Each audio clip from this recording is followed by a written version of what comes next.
Praise to the lord.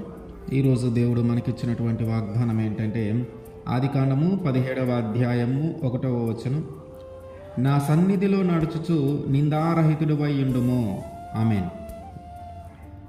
దేవుడు మనకిచ్చిన వాగ్దానము మన జీవితంలో జరగాలంటే, దేవుడు మనకిచ్చిన ఆ మాట మన జీవితంలో నెరవేర్చబడాలంటే మనము ఆయన దృష్టికి నిందారహితులుగా ఉండాలి.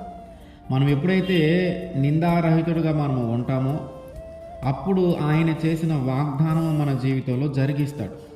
మనం గమనిస్తే నోవాహు గారి గురించి దేవుడు మాట్లాడుతూ ఉన్నప్పుడు ఆదికాండం 6వ అధ్యాయం 9వ వచనంలో, నోవాహు వంశావళి ఇదే, నోవాహు నీతిపరుడును తన తరములో నిందారహితుడనై ఉండెను. తన తరము అంతటిలో నిందారహితుడుగా ఉన్నాడంట నోవాహు గారు. ఆ నోవాహు గారు నిందారహితుడిగా ఉండటాన్ని బట్టి దేవుడు ఆయనకి చేసిన వాగ్దానమును తన జీవితంలో జరిగించాడు.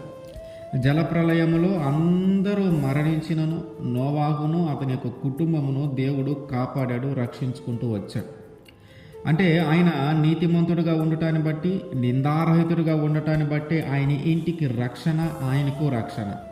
ఆయన కాపాడబడ్డాడంటే ఆయన దేవుని యొక్క కృపను బట్టి ఆయన నీతిగా బ్రతికాడు, ఆ నిందారహితుడిగా బ్రతికాడు. దాని తోడు దేవుని కృప.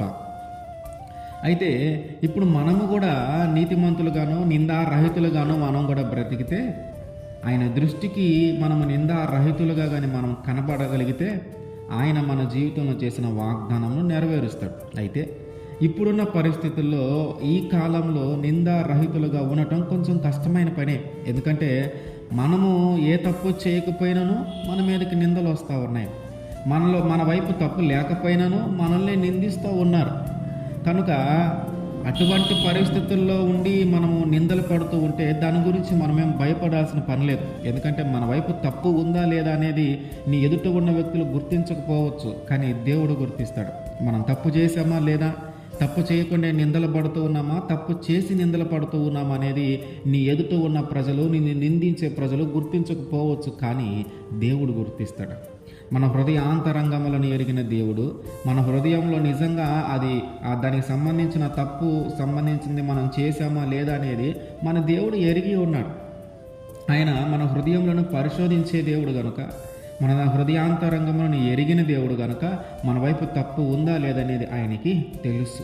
కనుక మనం అట్లాంటి నిందలు ఏమైనా ఉంటే, చెయ్యని తప్పుకి అనుభవించే నిందలు, చెయ్యని తప్పుకి మన మీదకి వచ్చే నిందలు ఏదైనా ఉంటే దానిని బట్టి మనం భయపడాల్సిన పని లేదు. వాటన్నిటిని ఒకరోజు తీసివేసి మనల్ని నిందారహితుడుగానే దేవుడు చూస్తాడు. వాటన్నిటిని మన జీవితంలో నుంచి తొలగించేసి మన మీద ఉన్న నిందలు, మన మీద ఉన్న అవమానాలన్నింటినీ ఒకరోజు తొలగించేసి మనల్ని నిందారహితులుగానే మారుస్తాడు దేవుడు.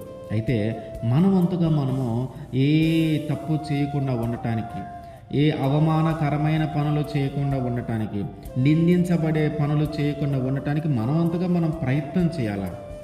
మనము నిందారహితుడిగా ఉండటానికే మనం ప్రయత్నం చేయాలి. అలాంటి జీవితాన్ని జీవించడానికే మనం ప్రయత్నం చేయాలి.